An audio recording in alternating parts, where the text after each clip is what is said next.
सोनाईचे प्रमुख दशरथ माने आणि त्यांचा मुलगा प्रवीण माने यांच्या निवासस्थानी फडणवीस चहापानाला पोहोचले। विशेष म्हणजे काही दिवसांपूर्वीपर्यंत प्रवीण माने हे सुप्रिया सुळे यांच्यासाठी प्रचार करत होते, पण फडणवीस हे इंदापूरमध्ये उतरल्यानंतर थेट माने कुटुंबियांच्या घरी पोहोचले आणि अनेकांच्या भुवया उंचावल्या। त्यातही विशेष म्हणजे त्याचवेळी शिरूरचे वंचितचे उमेदवार मंगलदास बांदल हे सुद्धा इथे उपस्थित होते, पण फडणवीस यांच्याशी कोणतीही चर्चा झाली नाही असं बांदल यांनी म्हटलं।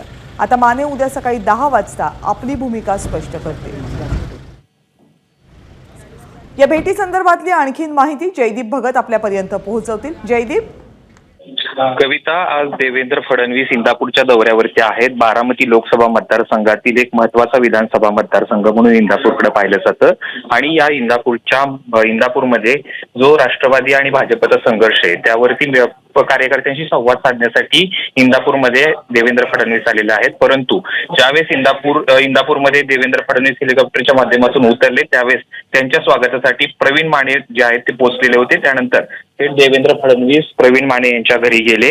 खरं तर प्रवीण माने हे गेल्या 15 दिवसांपर्यंत जे आहेत ते सुप्रिया सुळे यांचा प्रचार करत होते आणि अचानक पद्धतीनं जे आहेत ते हेलिपॅडवरती प्रवीण माने जे आहेत त्यांचं स्वागत करण्यासाठी गेले। त्यामुळे अनेकांच्या भुवया उंचावल्या।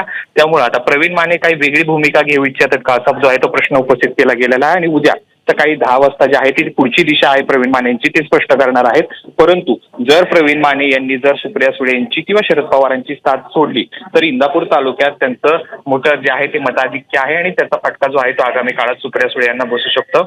आणि त्यानंतर जे आहे आता देवेंद्र फडणवीस प्रवीण माने यांच्या जेव्हा घरी गेले होते त्यावेळेस त्या ठिकाणी शिरूरचे वंचितचे उमेदवार मंगलदास बांदल हे देखील पोहोचले होते आणि त्यामध्ये दशरथ माने आणि मंगलदास बांदल यांचे जे आहेत ते जवळचे संबंध असल्याचं ते मंगलदास बांदल यांनी सांगितलं। परंतु देवेंद्र फडणवीस यांच्याशी कोणतीही माझी चर्चा झाली नसल्याचं मंगलदास बांदल म्हणालेत आणि त्यानंतर जे आहेत ते देवेंद्र फडणवीस हर्षवर्धन पाटील यांच्या घरी आलेले आहेत। त्या ठिकाणी ते भाजपचे जे बारामतीतले प्रमुख नेते आहेत त्यांच्याशी संवाद साधणार आहेत। त्यानंतर कार्यकर्ता मेळाव्याला जे आहे ते संबोधित करणार आहेत। असं जरी असलं तरी आजच्या दौऱ्याकडे सगळ्यांचं इंदापूरमधल्या देवेंद्र फडणवीस यांच्या दौऱ्याकडे सर्वांचं लक्ष लागलेलं आहे।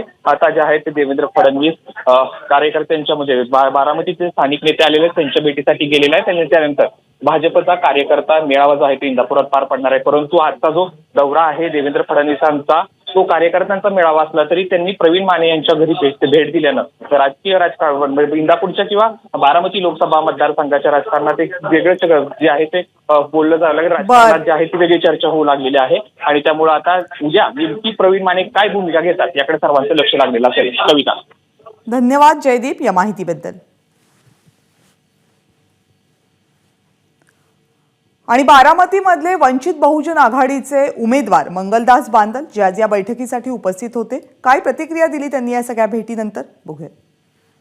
नाही, मी साहेबांना भेटायला आलोच नव्हतो। भैया माझे मित्र आहेत, दशरथ दादा आमचे नेते आहेत। योगायोगाने साहेबांची भेट झाली। दशरथ दादा आमचे पहिल्यापासूनचे नेते जिल्हा परिषदचे, सर दादांची भेटीला आलो होतो।